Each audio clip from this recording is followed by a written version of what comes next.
Hello students, तो इस video में हम जानेंगे फोटो इलेक्ट्रिक इफेक्ट का आइंस्टीन इक्वेशन के बारे में। बहुत शानदार कॉन्सेप्ट है, एकदम क्रिस्टल क्लियर आपको बताऊंगा। H into frequency minus phi equal to kinetic energy maximum. H into frequency क्या होता है? फोटोन का एनर्जी होता है, एक फोटोन का एनर्जी होता है। और ये फाई क्या कहलाता है? वर्क फंक्शन होता है। और काइनेटिक एनर्जी मैक्सिमम किसका? इलेक्ट्रॉन का। आपको एक्सपेरिमेंट के बारे में पता होगा, जब यहाँ पे फोटोन्स आते हैं कितना एनर्जी लेके?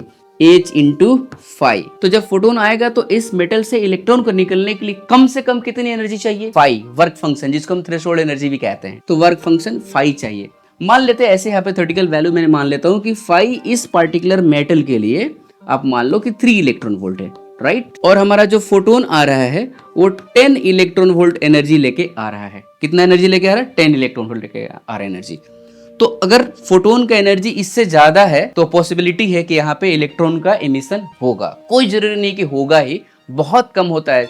जितने फोटोन आ रहे हैं ना उसका 0.01% में इमिशन होता है, राइट। तो मैं मान रहा हूं कि यहाँ पे इमिशन हो रहा है। तो जब इमिशन हो रहा होगा तो यहाँ से जब इलेक्ट्रॉन निकलेगा कम से कम कितनी एनर्जी लॉस होगी इलेक्ट्रॉन की? तो कम से कम कितनी एनर्जी लॉस होगी? 3 इलेक्ट्रॉन वोल्ट। मतलब जब फोटोन आएगा 10 इलेक्ट्रॉन वोल्ट लेके एनर्जी, इलेक्ट्रॉन को देगा 10, राइट। तो कम से कम यहां से निकलने के लिए इलेक्ट्रॉन को चाहिए 3 इलेक्ट्रॉन वोल्ट एनर्जी। कम से कम लॉस 3। तो बचा हुआ एनर्जी कितना हुआ? 7 क्या होगा?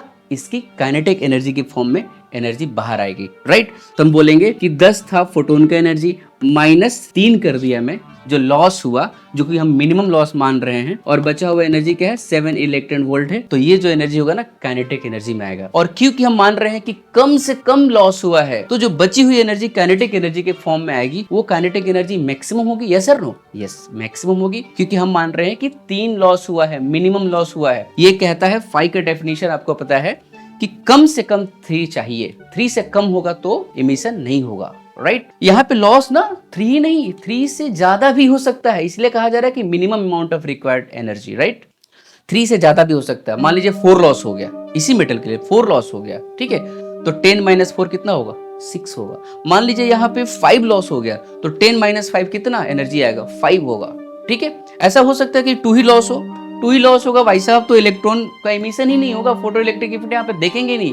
फोटो इलेक्ट्रिक इफेक्ट देखने के लिए कम से कम जो ये आ रहा है ना फोटोन, इसकी एनर्जी इससे ज्यादा होनी चाहिए, क्योंकि रिक्वायर्ड एनर्जी यहाँ पे मिनिमम कितनी है? 3 है, राइट।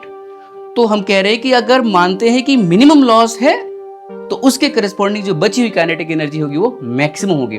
इसलिए हम कहते हैं कि फोटोन का energy minus work function equal to kinetic energy of electron, और वो क्या होगा? मैक्सिमम काइनेटिक एनर्जी हो गया। ओके।